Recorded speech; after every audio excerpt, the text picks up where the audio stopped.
Hey guys, in this video we're going to go over how to remove card from PrizePicks.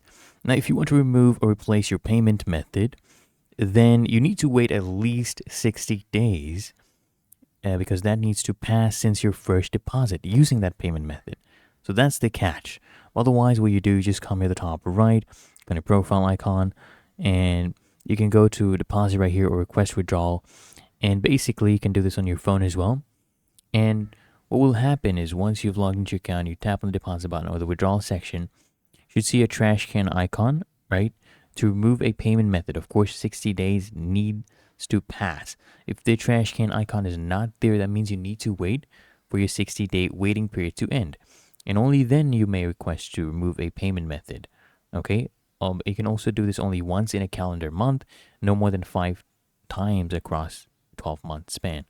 So if you found this helpful, make sure you smash that like button and subscribe to App Mentor.